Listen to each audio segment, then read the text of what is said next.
Stephanie, you mentioned right at the beginning of your presentation that there's a kind of conception in Adorno of a sort of inauthentic form of authenticity, right? I was wondering if you could elaborate on that. You know, what does that look like? Ed, I'm wondering if you could connect the discussion of dialectic enlightenment of the Sirens episode and the Lotus Eaters episode to aesthetic experience, because throughout aesthetic theory, Adorno talks about aesthetic experience in terms of its kind of orgasmic quality, kind of a loss of self, going over to the other, recapitulating a notion of shudder, you know, and that idea of shudder is very important in dialectic enlightenment. And that's, in a sense, where rationality and intoxication come together, given Adorno's understanding of the development of what he calls the aesthetic forces of production. And Caden, I'm wondering also now if you could just elaborate a bit more on the relationship between Beethoven's late style and new music, because you have this kind of contradiction between the withdrawal of the subject that Beethoven's in a sense foregrounding his late style, and then the intention of new music, which is the complete liberation of the subject. I'd like to hear more about that relationship. So. Yeah. So regarding Adorno's kind of authenticity in Heidegger, I think that really just is pointing to the false concreteness and kind of abstract quality of authenticity in Heidegger, because like in the jargon of authenticity, Adorno is really critiquing like the lost dialectic between in language, and how, you know, these concepts such as like anxiety or authenticity in German existentialism have really attained this aura or this kind of existential value.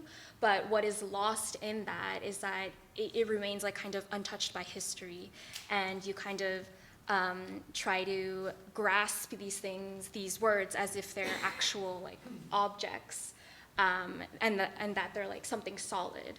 But that's not really the case, because Adorno's critique is largely, you know, like Heidegger reverts to this idealism. So it really focuses like on the primacy of the subject, and you're not really restoring that dialectical relationship between subject and object, and really just accepting these terms as absolutes.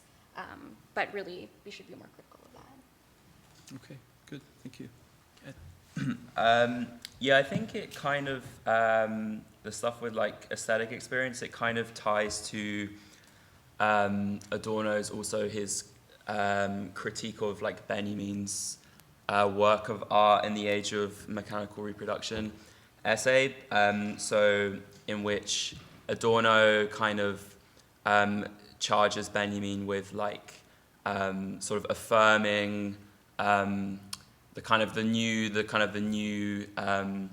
developments in kind of like aesthetic experience, like through film and photography, and sort of accuses Benjamin of like, kind of like affirming them in the present, and whereas Adorno kind of, I think, has a conception of like art and aesthetic experience as, you know, like as like negative and kind of like prefiguring sort of something else, but like it's inherently, I guess this kind of comes to Caden's presentation, like inherently difficult, and you can't grasp it kind of like in the here and now. And I guess the Sirens and the Lotus Eaters are kind of their analysis of those figures are kind of related to that, insofar as it's like the aesthetic is something that you're aware of. It's kind of like shuddering kind of aspects, but it's a mistake to kind of latch onto it sort of in the present, because that would be like affirming the existing sort of state of things. That Caden is working on, in part, Nietzsche's uh, uh, relationship to Wagner and the early Nietzsche problematizes this in terms of the Apollonian and the Dionysian. What is the relationship, the staging of the destruction of the principle of individuation, and so on. So, I'll jump into Samir's questions because I kind of made notes on that, and it's actually an important point, something I kind of wanted to put in the paper, but time consumes. But I know that there was an essay, a later essay by Adorno, where he's just more of actually musing, but he's commenting on a series of released records from Beethoven, from a composer that he knew. And he talks about Beethoven in the sense of new music. And in this manner, what I feel he's pointing at is where he sees new music as being more present in Schoenberg, he sees Schoenberg as more of a culmination of a movement which Beethoven kind of started.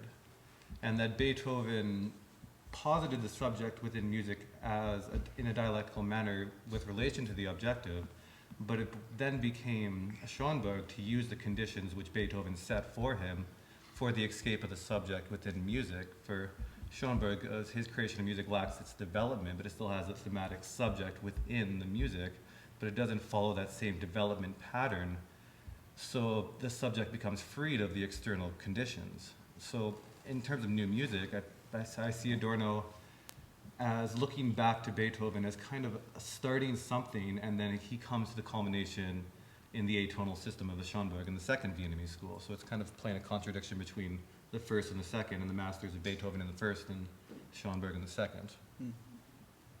Okay, thank you. And now, I mean, be very interested to hear what each of you think about this question of reason that Ian raises. You address it in a sense via negation. So I think that, yeah, it's interesting because this relationship to reason, like you said, is kind of like implicit in our papers.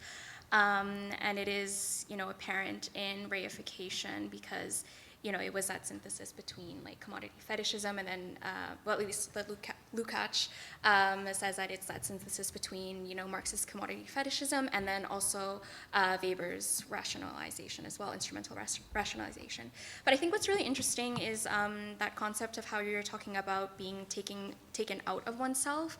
And I think in terms of identity, we can kind of see this as kind of, like I can draw in maybe like Jameson when he talks about the hysterical sublime and how under the conditions of like late capitalism, we feel this terrifying sense of disorientation because there's like a lack of signifier. So we're kind of searching for that solidity, which kind of echoes what Adorno was saying, where the ontological need was really striving for this concreteness, but was unable to find that. And I see this reflected also, with Jameson and how there is that hysterical sublime that the subject is experiencing, but also when Jameson talks about how the object is, progressing at this really fast pace that the subject is unable to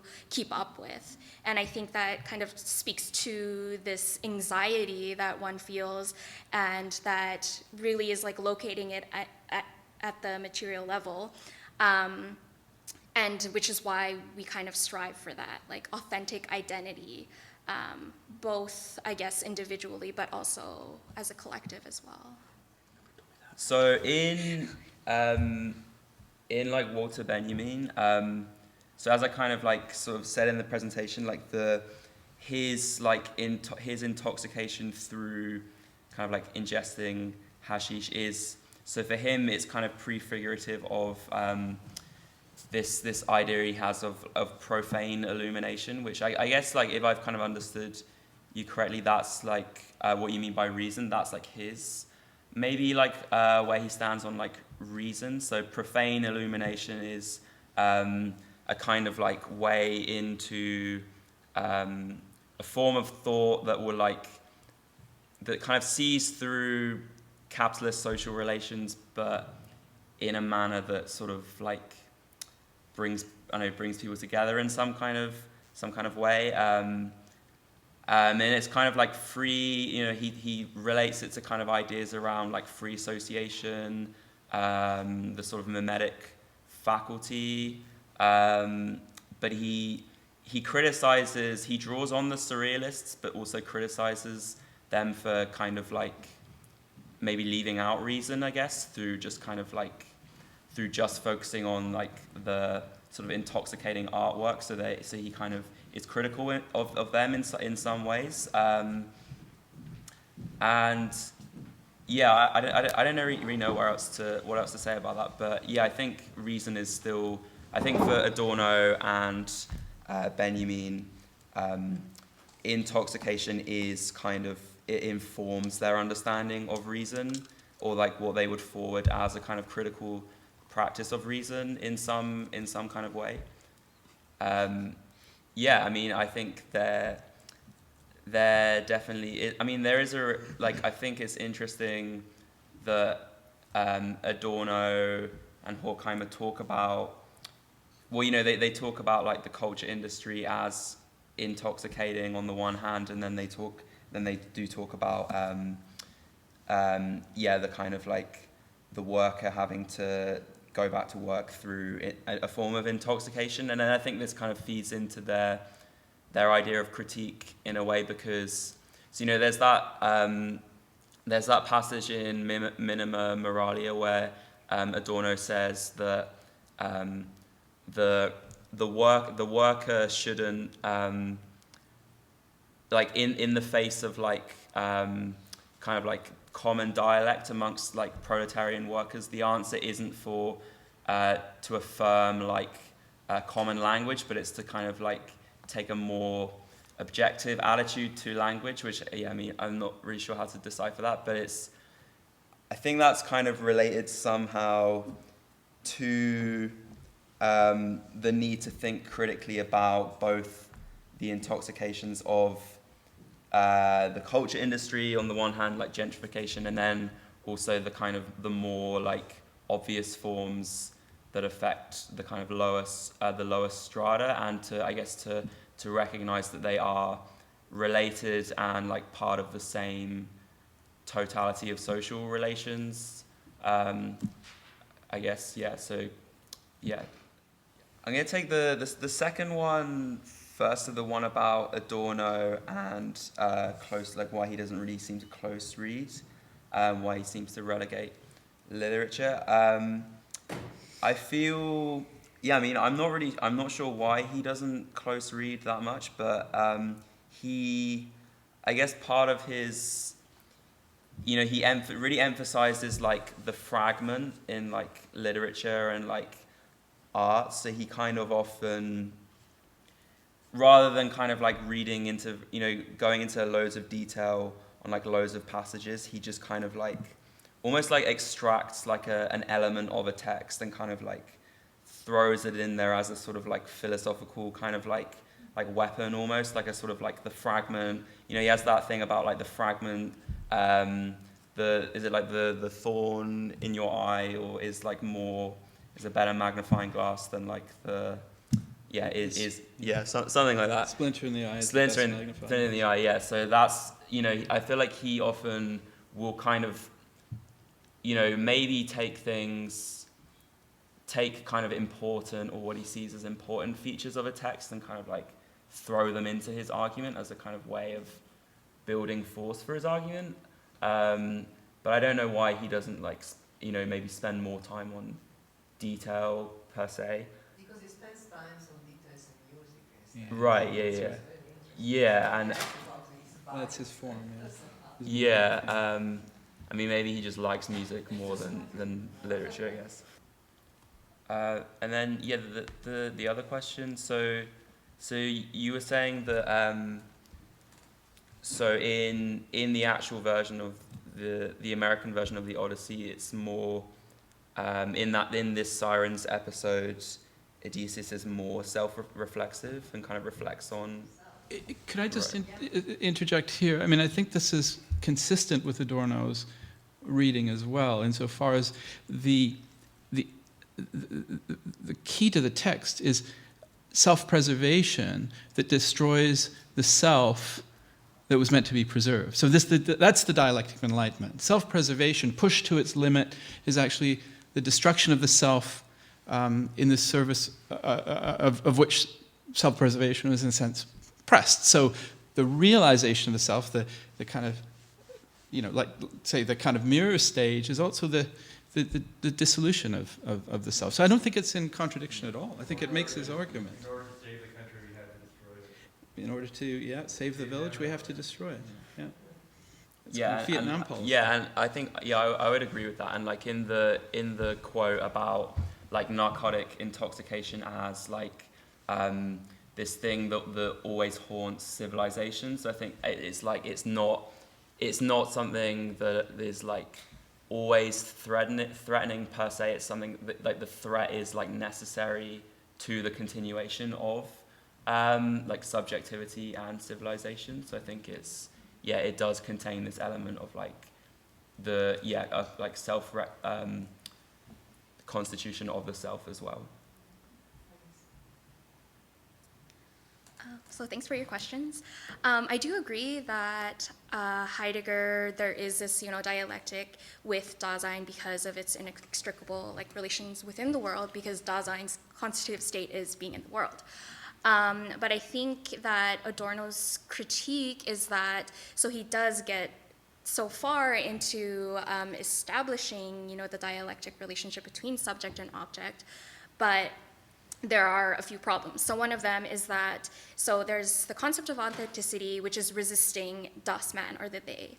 But for Heidegger, das Man is an eternal part of Dasein's existence. So it always structures your existence, and so you can also kind of see das Man as being, the one who sustains the norms in society.